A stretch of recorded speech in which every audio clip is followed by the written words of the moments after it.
Hello! My name is Grian, and today we're going to be building a suburban house. Now, I don't want everyone to think that I just do rustic or modern or whatever. I wanted to do a very normal looking house, so that's what we're going to be making today. And for this one, I want it to be very specific, so I'm even going to give you the dimensions. But what I want you to take from it is to make this your own if you can. So we need to do 12 blocks across. This is going to make up the front of the house, and 19 blocks back. Make that a full rectangle, and we have the base of our first rectangle. This is going to consist of several different rectangles, so let's just finish the first one before we get onto the others. Using quartz pillar, raise up all 4 corners by 17 blocks, and then fill the area directly between those pillars with birch wood, which is going to make up the primary blocks for this house. It may seem like an odd choice, but these two colours actually work really well together, and they match that more modern suburban house. So once you've done that, we've got the walls of our first rectangle. Let's immediately finish the roof so that we can determine the style. With the birch wood, just go either end of the short sides, create 2 triangles as such, going up and in 1 block every time, and should finish with 2 at the top, which is going to be the peak of our roof. On the sides, we take some quartz staircase and create an overhang like so. The overhang itself will be quartz block, but the actual roof will be stone brick. Very careful to remember that. So we actually remove the layer that we initially made and run the quartz all the way along. So we're creating an outline around the top of this roof made of quartz staircase. This is going to make the house look really well defined, and this is our framework. Once you've done that, you then go and fill it in with stone brick. If this is going a little too fast for you, don't worry, because we're going to do it for all of the other rectangles to come. There's only minor details on the corners. As you'll see, there is a staircase going upside down on those. Once you've finished filling it in with stone brick, it should look something like this, and in itself could be a house, but the suburban house is all about layering up those different rectangles. What we're going to do on the left hand side, and be careful to remember where you put your front door, 7 blocks in, you make a short wall 3 blocks out, 2 birch and 1 quartz pillar. On the other side, you go 3 blocks in and make the rest of the rectangle as such. Where you put this doesn't really matter too much, but you do want a lot more space on the right hand side. We then go ahead and make exactly the same roof as we did with the main one. We're replicating the style every single time with the stone brick and the quartz framework. So that's the little addition on the left hand side. Remember that this is going to be our front door.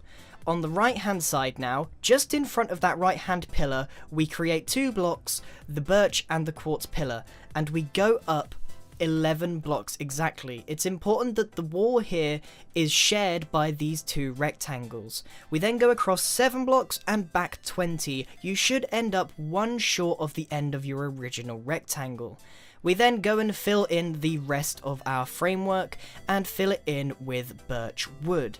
We then go on to progress to the roof, which we've already done a few of, so you really should know how to get this style down with the outline in the quartz and then the filler with the stone brick. However, on this one, we are going to leave a bit of a gap. While we're working on this area, a little detail you can do underneath those quartz ledges is have some upside down quartz staircases, and you could do this on both sides. All you do is leave 1 block space between them, and this just helps give it a bit more detail. I really should have left that till the detailing stage, but my mind works in mysterious ways sometimes. So now we need to go and finish the roof. This one has a 1 block center at the top, meaning that you need a half slab to link up the 2 ends. You then need to very precariously place all of the other filler. However, you want to leave that space there because the next rectangle we're going to make is the garage that's attached to the side. Placing another quartz pillar exactly diagonal to that corner, you go up 6 blocks and then across 7. You need to make sure that you still have your 2 quartz pillar and you're making an arch with the birch wood. However, you won't be filling this in with birch wood like everything else. With iron blocks, we can make the garage door front. But now we've done that, we're going to have to put another roof in. However, the orientation of the roof is now switched round 90 degrees. So this is going to go horizontally across the face of the house. So we now need to go back 13 blocks and finish the rest of the garage. And this time, along this face, we will add our triangular roof. Again, using the same framework as before. This is why we left that gap on the roof there, so that when these two rectangles were laid out, we could connect them up properly. Trying to do that at an earlier stage would have been a bit messy, and you may have got the dimensions wrong.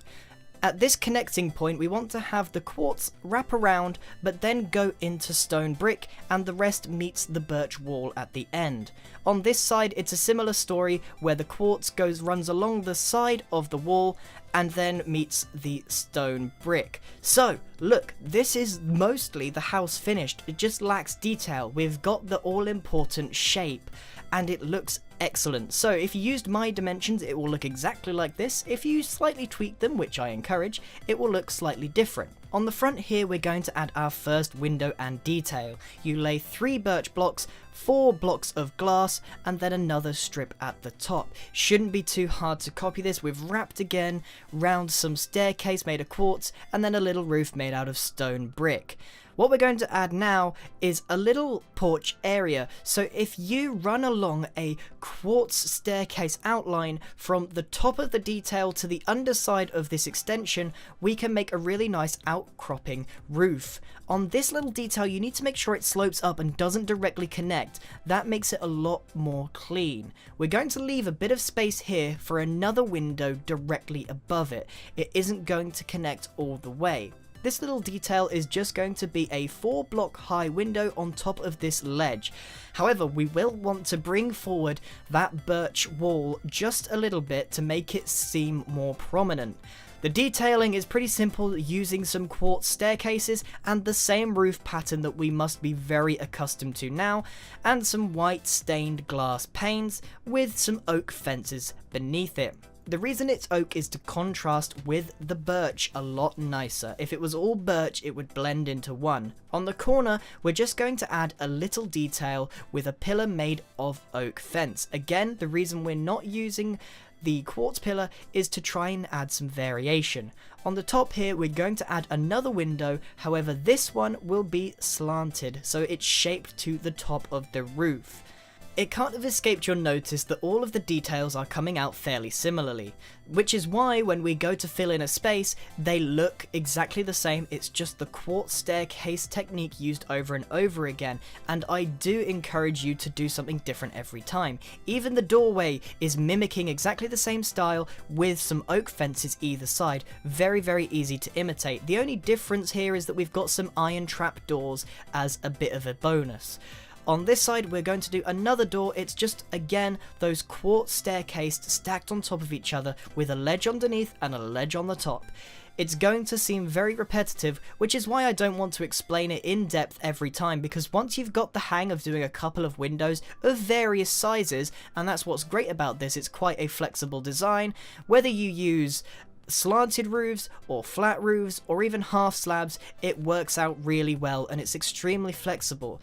I wanted to teach you the techniques as well as give you the dimensions, because it means that you can follow exactly what we've done here, or you could take it your own route and the techniques will guide you nonetheless. We're doing another little extension dormer out here, only this one is 5 blocks tall instead of 4, and it's slightly wider with 2 extra pillars. You can see quite clearly the design there.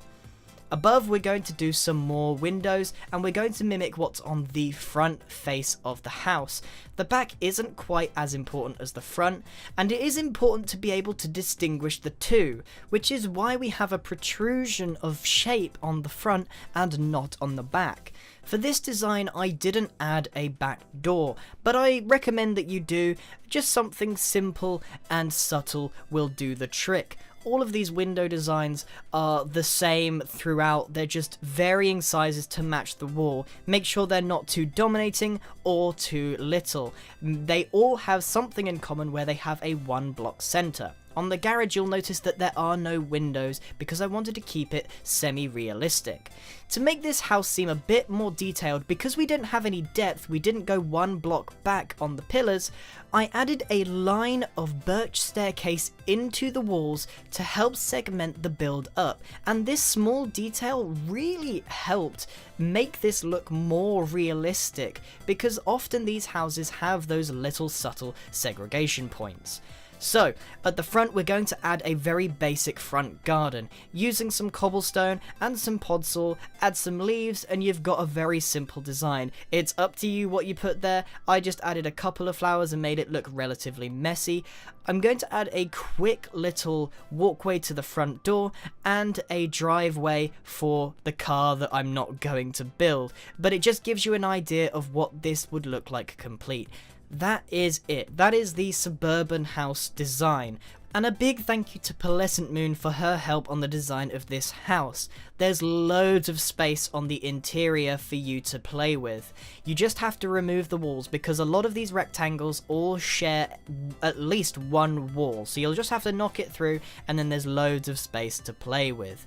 I really enjoyed this house making, and it's an absolutely fantastic design. The palette is flexible, you could make it a darker house or a lighter house, and with all those new blocks that have just come out, there's a whole heap of potential. The quartz, however, really only works with birch. Quartz is quite a restrictive block in terms of its texture.